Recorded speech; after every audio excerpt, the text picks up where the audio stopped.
There was surprise on both sides of the abortion debate Monday as the United States Supreme Court overturned a law restricting the procedure, thanks to a vote from the conservative wing.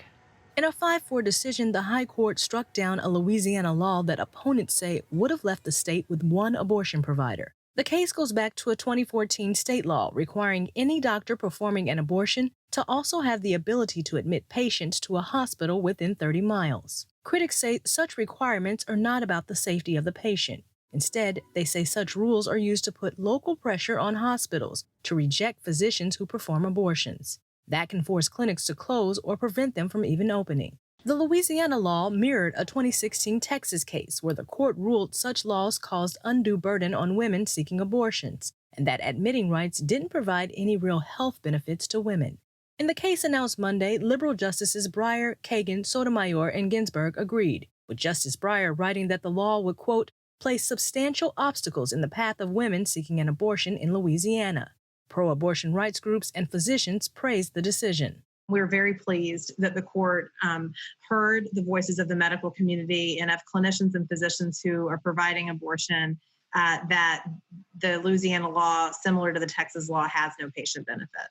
In the 2016 case, Chief Justice John Roberts sided with the conservative justices. This time, he sided with the liberal wing of the court, though Roberts said he based his decision on a legal doctrine called stare decisis. That means he felt obligated to follow the precedent set by the earlier court rulings. Anti-abortion groups say they are disappointed with his decision. It's terribly disappointing. It doesn't make any sense. It shows it's a political calculation, not a constitutional one. They also say the ruling only fuels their push to re-elect President Trump in hopes of gaining another Supreme Court appointee. It really makes November all the more important, the need to elect justices in the mold of Gorsuch and Kavanaugh.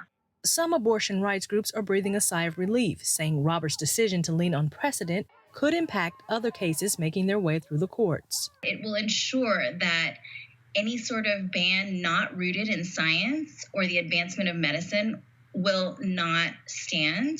But there's also the concern that given a different law, Roberts would side with the conservative justices. Regardless, leaders on both sides say this is by no means the end to the fight over abortion. The laws that are introduced and successfully passed and upheld in Louisiana get introduced and successfully passed and upheld in Ohio, in Georgia, in Missouri, and a number of other states that are also trying to limit reproductive freedom. Amber Strong, Newsy, Northern Virginia.